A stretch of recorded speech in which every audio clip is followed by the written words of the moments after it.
아까 예배 처음 시작할 때 이렇게 보셨지만 먼 곳에서 우리 외국인 우리 친구들이 오셨습니다. 근데 여러분들 그 선교 나가시면 늘 경험하지만 도대체 저 사람들이 무슨 말을 하는지, 상황이 어떻게 돌아가고 있는지 알 수도 없고, 그냥 이렇게 눈치 보면서 있다가 일어나라고 하면 일어나고 앉으라고 하면 앉고 이러면서 1시간 동안 이렇게 쉽지 않거든요. 근데 이렇게 왔는데 함께 해주셔서 우선 진심으로 감사드리고요. 저희가 지금 예배 시간에 어떻게 해드리긴 어렵고, 그리고 돌아가셔서 이런 상황이 이렇다는 것들 잘 좀 설명해 주시고 안내해 주시면 감사하겠습니다. 그냥 저희는 평소대로 그냥 하도록 하겠습니다. 할렐루야, 할렐루야. 오늘도 이 귀한 예배의 자리에 나와서 우리 주님 앞에 영광 올려드리는 우리 성남 가족들, 지난주 엄청 더웠죠. 네, 이번 주도 또 덥다고 계속 그렇게 하는데요.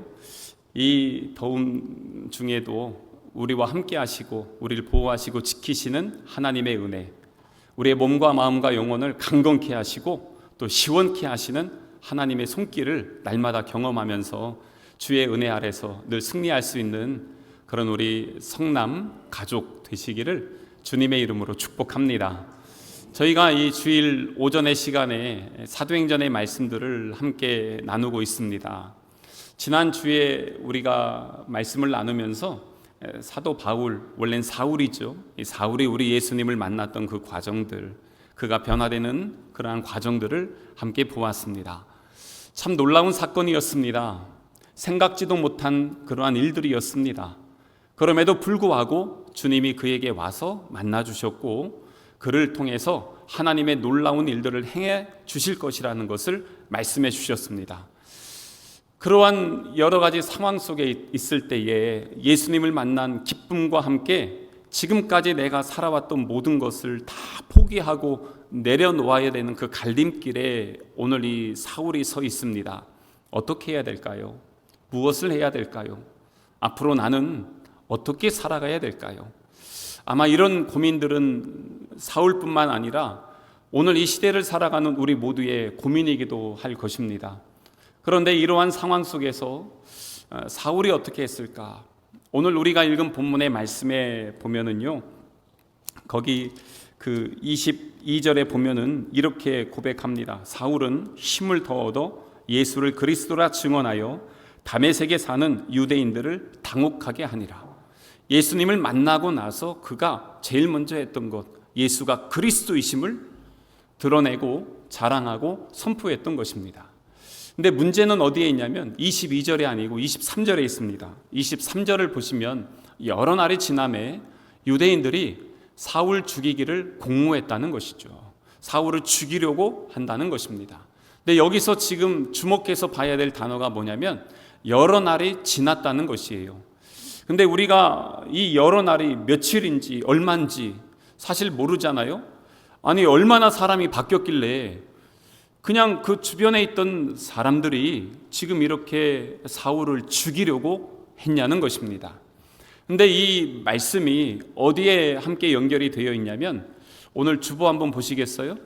주보에 보시면 외울 말씀이 있습니다. 중간에 그 오른쪽 끝에요.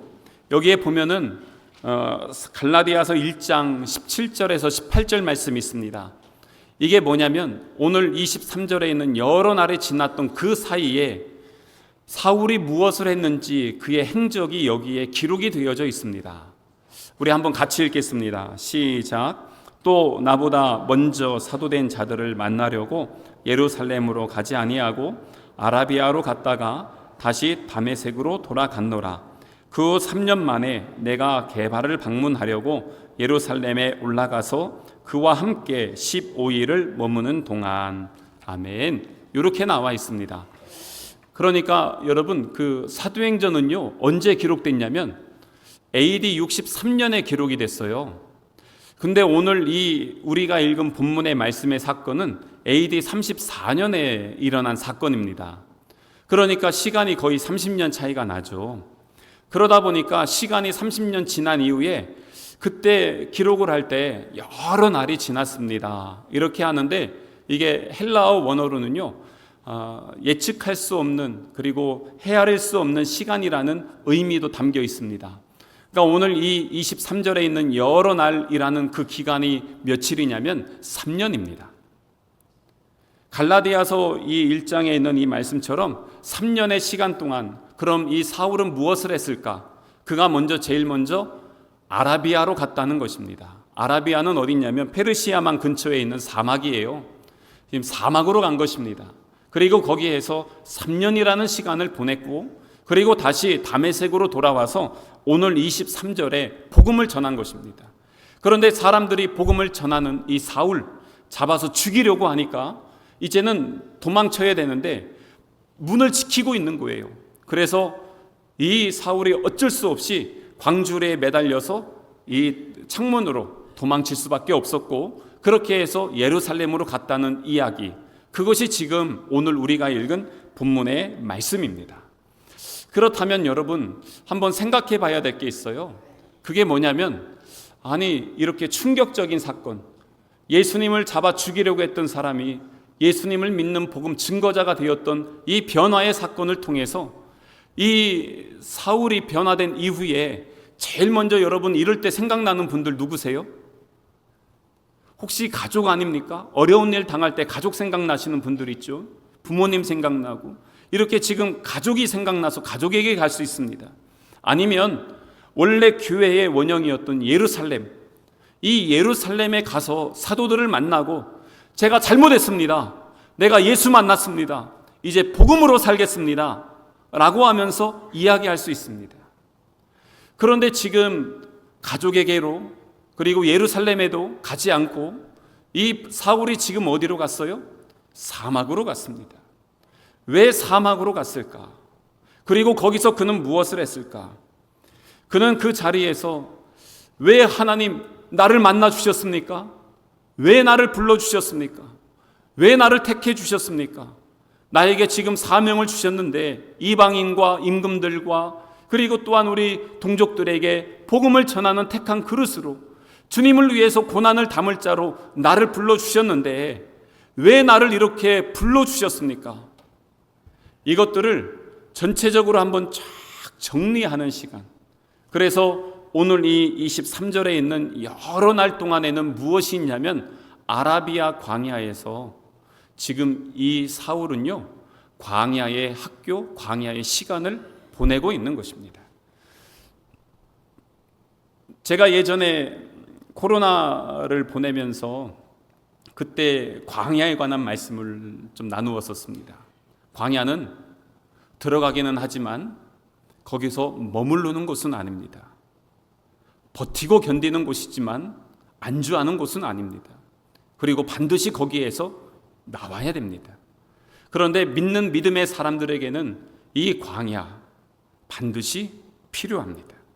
그래서 지금 이 사울은 광야에 들어갔어요. 거기에서 이제 무엇을 할까요? 여러 가지를 우리가 한번 묵상해 볼 수 있는데, 제일 먼저는 그가 하나님을 깊이 만나는 하나님의 부르심, 나를 변화시켜 주신 예수 그리스도를 다시 한번 경험하는 시간, 그것이 바로 이 광야의 시간이었던 것입니다. 그리고 또한 그는 바리새인이었기 때문에 구약의 율법을 너무 잘 알거든요. 그런데 구약의 율법이 그에게 전부가 아니죠. 이제는 예수님을 만났어요. 그러면 구약에 있는 이 모든 말씀들을 통해서 누구를 만나야 됩니까? 예수님을 만나야 되는 것입니다. 그래서 이 광야의 시간을 통해서 그의 예수님에 대한 신학이 정리가 되기 시작합니다. 예수님이 어떤 분이신지 레위기를 통해서 그 수많은 제사의 제물들이 예수님을 상징하는 것이구나. 구약에 있는 선지자들이 그렇게 복음을 외치면서 담대하게 하나님의 나라의 일을 감당했는데 그분이 바로 예수님이시구나 라는 것을 정리하기 시작하는 것입니다. 그래서 이 광야를 지나고 나온 사울이요, 그때부터 복음을 증거하는데 이 말씀의 능력이 생기기 시작하는 것입니다. 왜요? 광야의 시간을 통해서 하나님의 말씀을 깊이 경험했기 때문에 그런 것입니다. 그래서 이 광야의 시간, 하나님을 깊이 만나고 신학을 점검하면서 이제는 이 말씀이 자기의 삶이 되고, 그래서 나중에 보면은 뭘 합니까? 우리 사도행전 뒤에 로마서, 고린도 전후, 갈라디아서, 에베소서, 빌립보서, 골로새서, 빌레몬서, 이 뒤에 있는 말씀들, 이거 다 기록할 수 있는 바탕들, 그게 어디서 나옵니까? 이 광야에서 나왔습니다. 그리고 또한 이 광야에서 사울은요, 자기의 모든 삶, 과거를 내려놓는 곳이었습니다. 그는 과거에 어땠습니까? 그는 바리새인이었습니다. 이스라엘의 존경받는 사람이었습니다. 권력자였습니다. 대제사장들에게 총망받는 사람이었습니다. 그리고 또한 그는 가말리엘 학파에서 공부했던 그러한 지식이 있는 사람이었습니다.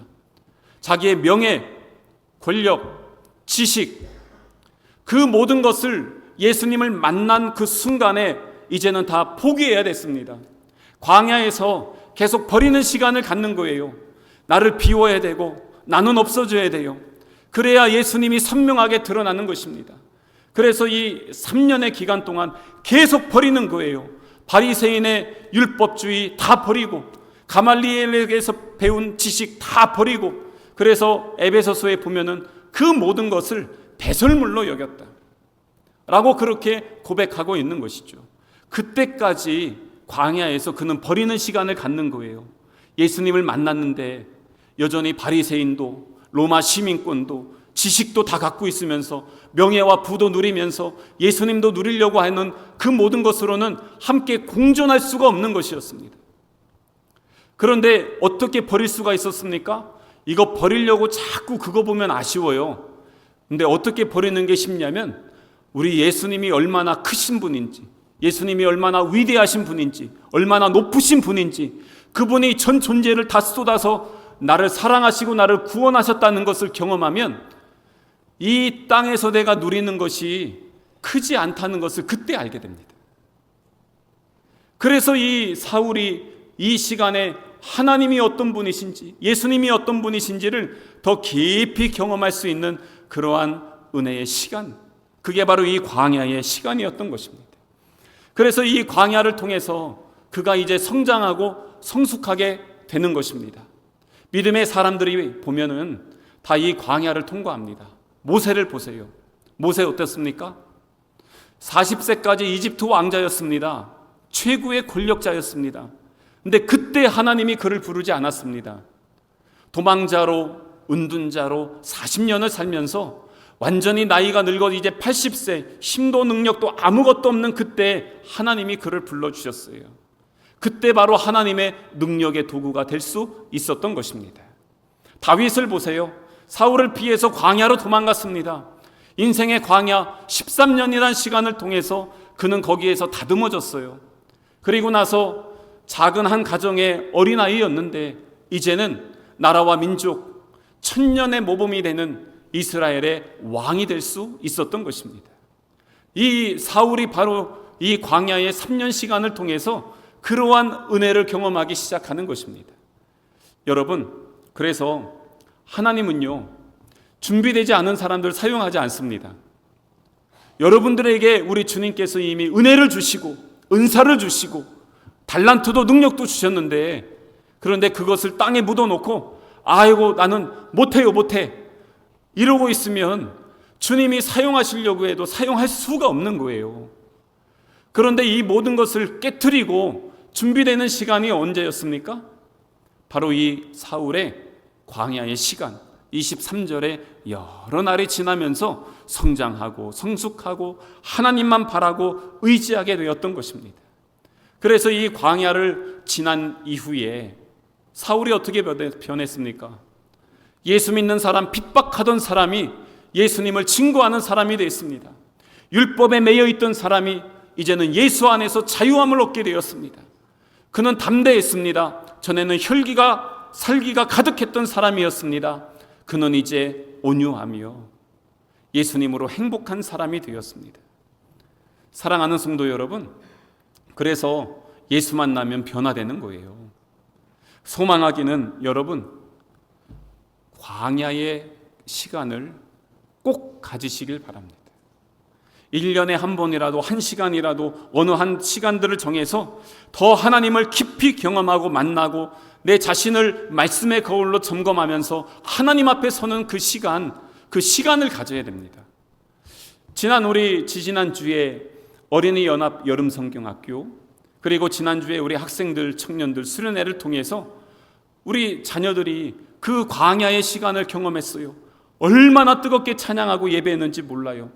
이제는 우리 작년부 시간입니다. 내일부터는 이제 연합 성회가 준비되어 있습니다.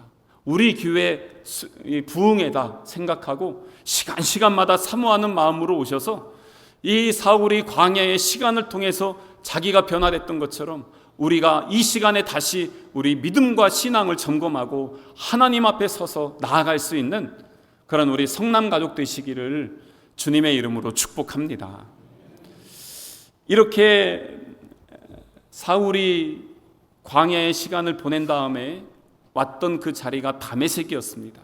다시 23절에 보면 다메섹에 가서 그가 유대인들에게 이제는 복음을 전하니까 어떻게 합니까?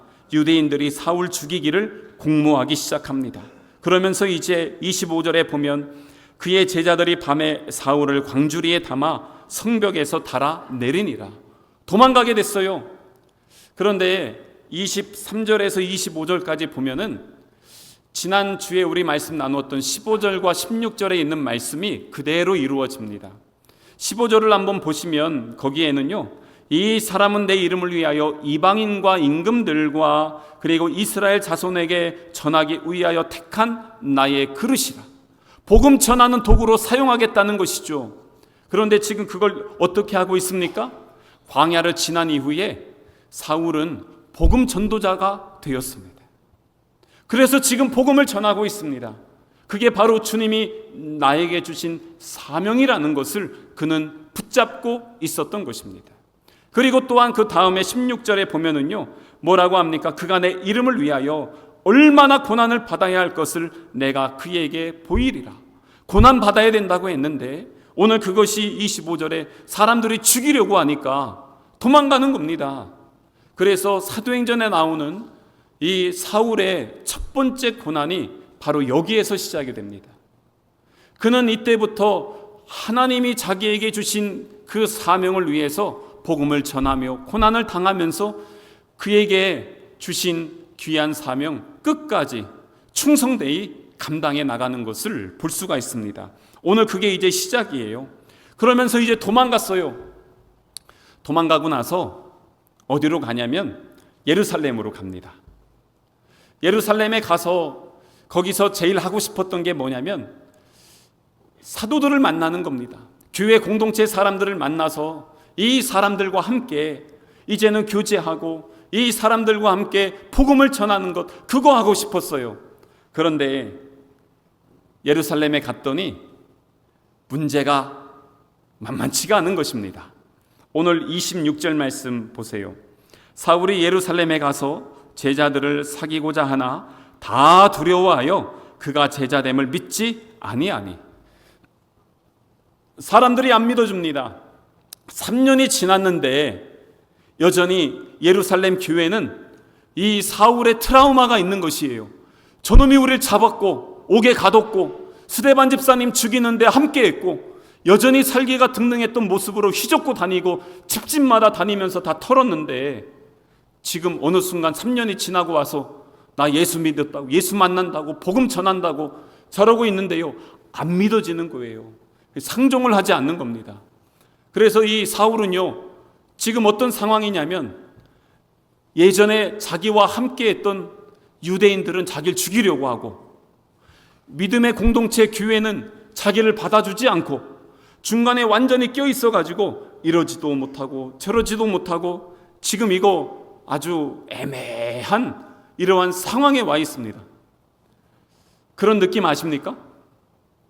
여기저기 끼지 못하는 박쥐 같은 삶? 제가 그런 걸 좀 경험해 봤습니다. 이거 자꾸 하지 말라는데 군대 얘기 좀 할게요. 제가 군대에 있을 때 상병 초반까지 뭘 했냐면 운전병을 했습니다.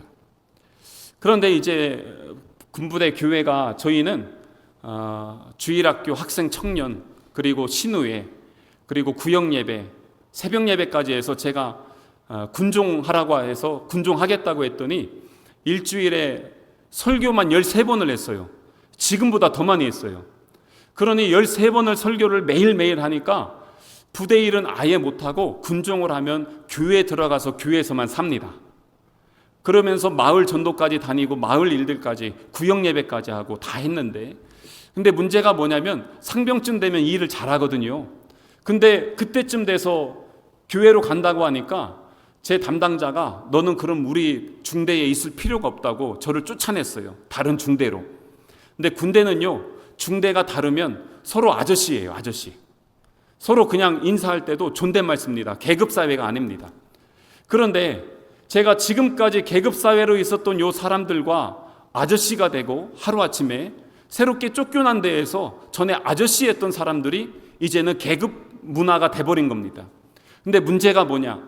제가 부대에 도착하자마자 그 주에 제가 운전해야 되는데 덤프트럭이었어요. 근데 운전을 잘 못했어요. 그래서 자신이 없습니다. 그랬더니 저 대신 제 고참이 차를 운전했어요. 근데 이 차가 운전 훈련 갔다가 돌아오면서 사고가 났어요. 그 자리에서 2명이 즉사하고 10몇 명이 의가사 제대했습니다. 그래서 뉴스에도 났어요. 저녁 9시 뉴스에도 나오고 그랬어요. 근데 그래서 그 한 내무반 통째로 다 없어져 버렸어요. 그리고 그 장례식에 제가 불려가가지고 이런저런 일을 하면서, 그래서 그쪽 사람들이 저를 엄청 싫어했어요. 근데 저를 거길로 쫓아낸 거예요. 그래서 이 사람들은 저를요 적대합니다. 갑자기 하루아침에 제가 거기 들어갔는데 너무 썰렁한 거예요. 횡한 거예요. 밑에 후임들은 저를 고참 대우 안 합니다. 선임들은 저를 후임병으로 취급도 안 합니다. 훈련은 훈련대로 다 받았습니다. 그래서 제가 가끔 지뢰 폭파먹 이런 거 얘기하잖아요. 이런 거 훈련 다 받았지만 그렇다고 해서 말년 병장 되면 뭘 하냐면 분대장이라는 걸 하거든요. 근데 저는 제대할 때까지 그걸 한 번도 못했습니다. 왜냐하면 저는 이방인이었습니다. 전에 있던 부대 중대 가도 너 쫓겨났는데 왜 여기로 오냐고 가라고 하고, 여기 가면 네가 왜 있을 자리도 아닌데 왔냐고 하고, 그래서 저는 갈 데도 없어서 교회를 가는데 교회까지 어떻게 했냐면 부대에서 이제는 쇠창살로 문을 다 잠궈놨어요. 들어가질 못하게 하는 거예요. 그래서 어디도 가지 못하고 끼지도 못하고 1년을 그렇게 보냈어요. 쉽지 않았어요. 근데 그 기간 동안에 하루에 4시간, 5시간 이상 자본 적이 없어요. 그러면서 진짜 하나님을 깊이 만났어요. 그래서 군대 제대하고 나서 삶의 이 진로를 바꿔서 목회길로 오게 된 거예요. 여러 가지 더 많은 상황들이 많이 있었지만 이런 그 상황들이 있었어요. 그래서 바울이 이해가 돼요. 유대인들도 자기를 죽이려고 하고 교회에서도 나를 받아주지 않는 그 상황들. 그런데 이때 그래도 바울은 괜찮더라고요. 저는 그때 도움을 주는 사람이 하나도 없었어요. 매일 와서 저를 갈구는 사람들만 있었어요. 이 새끼는 군기교육 때 보내야 돼, 영창 보내야 돼, 제대하는 날까지 와서 저한테 욕하면서 막 그랬는데, 그래도 여기 보니까 어떻습니까? 27절에 보니까 바나바라는 사람이 등장합니다. 바나바가 데리고 사도들에게 갑니다. 그리고 뭐라고 하냐면 그를 변호해 줍니다. 그가 길에서 어떻게 주를 보았는지와 주께서 그에게 말씀하신 일과 다메섹에서 그가 어떻게 예수의 이름으로 담대하게 말하였는지를 다 알려주는 거예요. 바나바는 의로의 사람이고 권면의 사람이라고 전에 말씀드렸어요. 그래서 이 바나바가 데리고 가서 쭉 이 이야기를 해주니까 어떻습니까? 그러니까 사람들이 공동체로 받아주는 것이에요.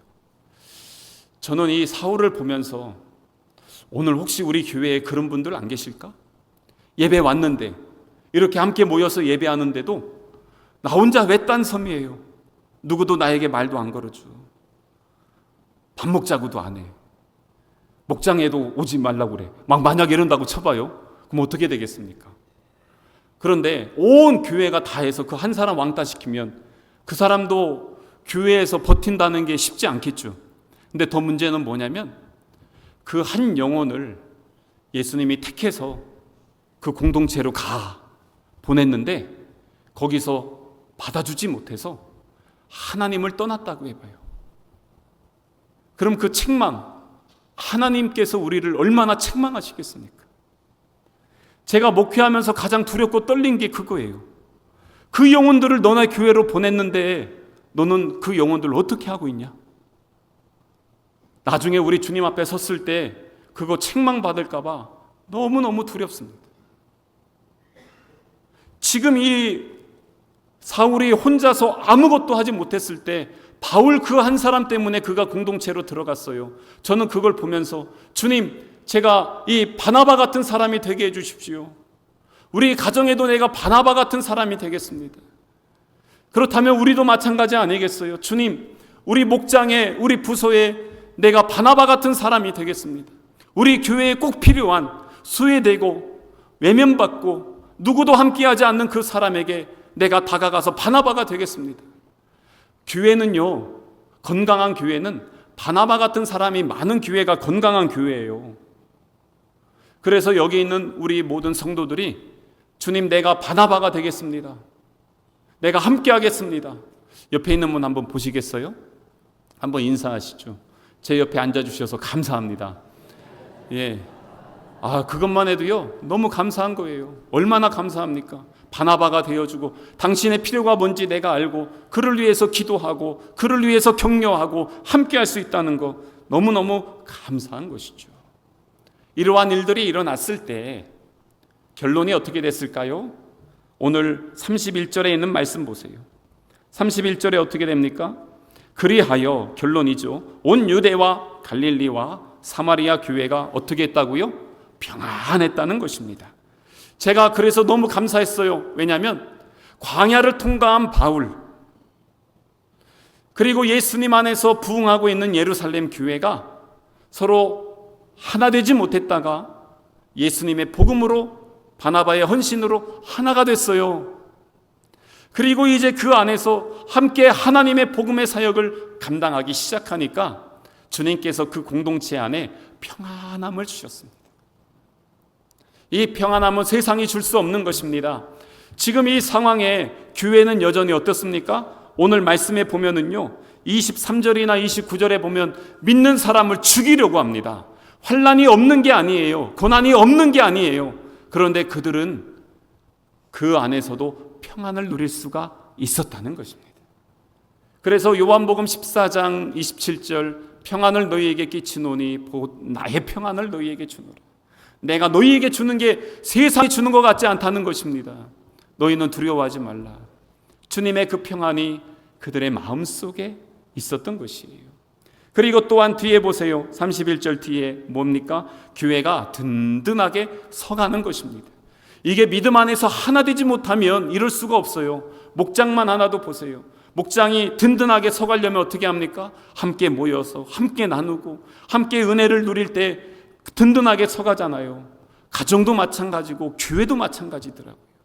그래서 이렇게 함께 든든하게 서가면서 주를 경외함과 성령에 무엇이 있습니까? 위로하심이 있어요. 그 고난과 환난 속에서도 평안을 주시고 위로함을 주시면서, 그러면서 어떻게 돼요? 진행하여 수가 날마다 더 많아지니라. 이제는 하나님의 부흥의 역사가 일어나게 되는 것입니다. 사랑하는 성도 여러분, 우리가 꿈꾸는 교회는 바로 이런 교회입니다. 희년의 공동체는 바로 이런 공동체인 것입니다.